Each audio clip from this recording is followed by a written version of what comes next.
नमस्कार दोस्तों, स्वागत है आपका द ग्लोबल क्रॉनिकल्स में। मैं हूं आपका स्टोरी कास्टर पारितोष।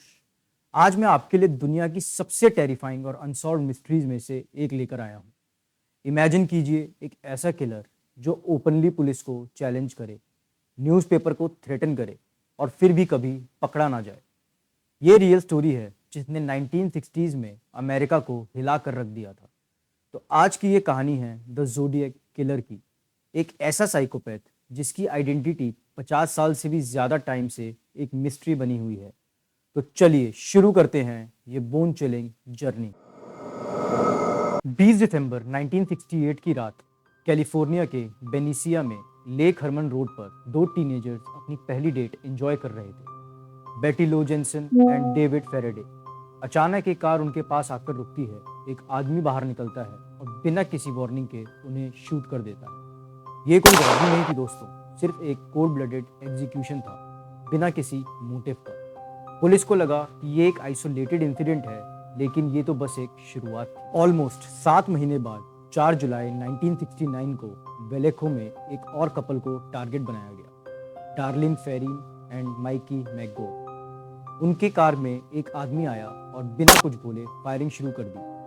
डार्लिन की डेथ हो गई, लेकिन क्रिटिकली इंजर्ड होने के बावजूद माइकी समहाउ बच गया। और फिर कुछ ही घंटों बाद पुलिस को एक फोन कॉल आया जिसमें काम और इमोशनलेस आवाज में किलर ने बोला, I want to report a double murder. I also killed those kids last year, good bye. Police को पता चल गया था कि ये दिसंबर वाले मर्डर का भी किलर है, जो अब ओपनली क्रेडिट ले रहा था अपने क्राइम्स का। 1 अगस्त 1969 को 3 मेजर न्यूज़पेपर्स को साइमल्टेनियसली एक स्ट्रेंज लेटर मिला। लेटर में पहली बार किलर ने खुद को ज़ोडिएक नाम दिया था और आइडेंटिटी स्टेब्लिश की थी। उसने लिखा था, I like killing people because it is so much fun. सबसे डिस्टर्बिंग बात यह थी कि उसने न्यूज़पेपर्स को डिमांड की थी कि उसके साथ भेजे 408 सिंबल्स के क्रिप्टिक सिफायर्स को फ्रंट पेज पर पब्लिश किया जाए, वरना वो और ज़्यादा लोगों को मार देगा। साइफर्स एक सिंबॉलिक लैंग्वेज होती है जिसे क्रैक करते हैं तो कोई मीनिंगफुल सेंटेंस बनता है। पैनिक के चलते न्यूज़पेपर ने साइफर्स पब्लिश कर दी। कुछ दिनों बाद ही एक स्कूल टीचर कपल डोनाल्ड और बेटे हार्डन ने उस साइफर को डिकोड कर लिया। डिकोडेड मैसेज में ज़ोडिएक ने कंफर्म किया था कि वो मर्डर सिर्फ इसलिए करता है ताकि आफ्टर लाइफ में उसे स्लेव्स मिले, ताकि वो अपनी आफ्टर लाइफ इंजॉय कर सके। FBI और पुलिस क्रिप्टोग्राफर्स भी शॉक थे कि एक सिविलियन कपल ने इतनी जल्दी साइफर कैसे क्रैक कर लिया। 27 सितंबर 1969 को लेक बेरिसा पर एक और हॉरिफाइंग इंसिडेंट हुआ। ब्रायन हार्टनेल और सेसिलिया शेफर्ड को एक एग्जीक्यूशनर स्टाइल ब्लैक हुड पहने आदमी ने अटैक किया। उसके चेस्ट पर वही ज़ोडिएक का सिग्नेचर सिंबल बना हुआ था। उसने दोनों को रस्सियों से बांध दिया और फिर चाकू से ब्रूटली स्टैब करना शुरू कर दिया। सेसिलिया की डेथ हो गई, लेकिन ब्रायन सरवाइव कर गया। किलर ने उनकी कार के डोर पर परमानेंट मार्कर से अपने प्रीवियस क्राइम्स की टाइमलाइन भी मेंशन कर दी। फिर 11 अक्टूबर 1969 को सैन फ्रांसिस्को में कैब ड्राइवर पॉल स्टीन पर ब्रूटल मर्डर हुआ। विटनेसेस ने देख लिया कि किलर ने पॉल की शर्ट का एक पीस फाड़ लिया था और कामली वॉक करते हुए निकल गया। पुलिस ने इंस्टेंटली रिस्पॉन्ड किया, लेकिन एक ट्रेजिक मिस्टेक हो गई। रेडियो डिस्पैच में सस्पेक्ट का डिस्क्रिप्शन गलत कम्युनिकेट हो गया, black male adult instead of white male adult. इसलिए जब पुलिस ऑफिसर्स ने वाइट मेल को सस्पिशियसली वॉक करते हुए देखा तो उन्होंने उसे रोका नहीं। ज़ोडिएक लिटरली पुलिस ऑफिसर्स के सामने से निकल गया। कुछ दिन बाद ज़ोडिएक ने पुलिस को एक लेटर भेजा जिसमें उसने लिखा था, the police will never able to catch me because I am too clever. I watch them drive bye.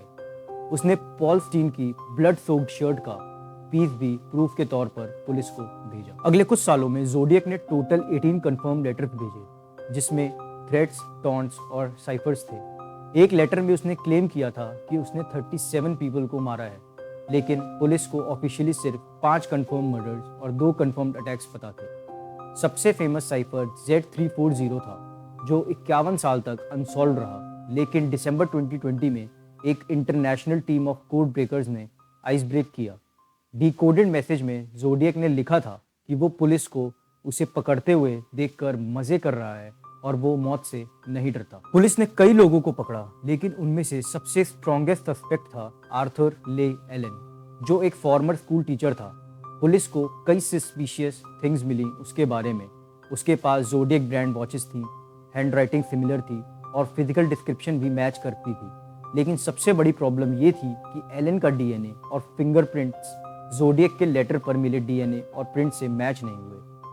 1992 में एलन मर गया बिफोर बीइंग चार्ज्ड। टेक्निकली ये केस आज भी अनसॉल्व्ड है। ज़ोडिएक किलर का इम्पैक्ट अमेरिका की क्रिमिनल हिस्ट्री में बहुत ज़्यादा है। उसने ट्रेंड स्टार्ट किया जहां किलर्स पब्लिक अटेंशन और फेम चाहते हैं। ज़ोडिएक केस ने फॉरेंसिक साइंस और क्रिमिनल प्रोफाइलिंग को भी इन्फ्लुएंस किया। ज़ोडिएक का लास्ट कंफर्म लेटर 1974 में आया था और उसके बाद उसकी कोई खबर नहीं। क्या वो मर गया है, क्या वो जेल में है, या वो आज भी कहीं हंस रहा है, ये सोचते हुए कि उसने पूरे अमेरिका के पुलिस को बेवकूफ़ बना दिया। शायद हम कभी नहीं जानेंगे, लेकिन एक बात पक्की है कि द ज़ोडिएक किलर हमेशा एक डार्क चैप्टर रहेगा अमेरिकन क्रिमिनल हिस्ट्री में, और एक अनसॉल्व पजल जो जनरेशन्स को फैसिनेट और टेरिफाई करती रहेगी। तो दोस्तों, ये थी कहानी द ज़ोडिएक किलर की, एक ऐसा साइकोपैथ किलर जो आज तक एक अनसॉल्व मिस्ट्री बना हुआ है। अगर आपको ये कहानी पसंद आई तो प्लीज़ लाइक, सब्सक्राइब और शेयर करना ना भूलें, ताकि हम और भी मिस्टीरियस और थ्रिलिंग स्टोरीज आप तक पहुंचाते रहें। मिलते हैं नेक्स्ट एपिसोड में। मैं हूं आपका स्टोरी कास्टर पारितोष और आप देख रहे हैं ग्लोबल क्रॉनिकल्स। नमस्कार।